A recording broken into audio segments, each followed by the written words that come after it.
Ryan, I think that we have to stop and think just for a minute as we contemplate what's going to happen on Thursday. Yeah. Just the courage that it takes in this media environment for Dr. Ford to walk into that hearing room, sit down, and tell her story. Yeah, play that out for me. Sitting there back in '91, it's almost too painful for me now to watch the beginning of the '91 hearings on TV. It's been replaying all week because I know what's in store for Anita Hill while I'm watching that. And yes, I think the senators, and especially the all-male senators on the Republican side, may have learned some lessons, but still, someone who is unschooled in the ways of Washington, who hasn't led a public life till now, it is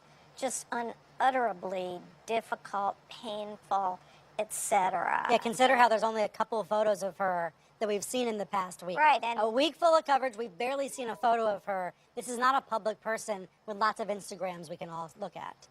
That's true, and so far, and I want to give a shout out to the Washington Post, who she came forward to with her Identity First last Sunday, and I thought they did a very sensitive and thorough job in the first story about her. Yeah, but and they've been able to follow up with her since. So far, yes. the Post is the only outlet that she seems to be talking with.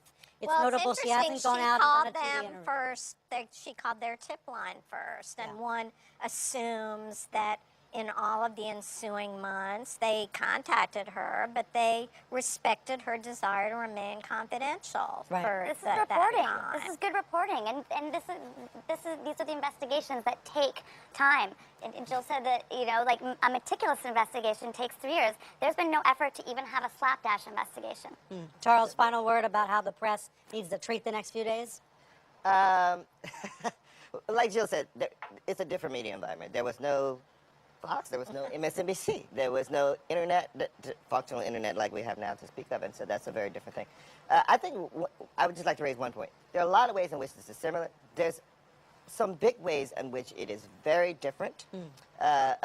We will remember that Clarence Thomas emerged from those hearings incredibly popular. I mean, I think it's like 62% wanted to confirm him after Anita Hill gave her a testimony, and part of that was because of the spectacle of this black man and all these white guys.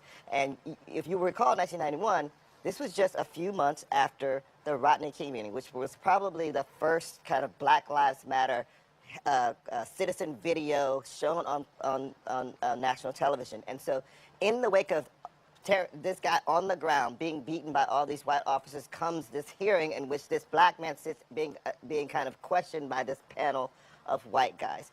And that, whatever black people might have thought about it, the image of that was a circle the wagons kind of moment that did not give kind of full airing to Anita's very credible account. But because of the racially charged climate, it changed the dynamic of how the hearings played out in America.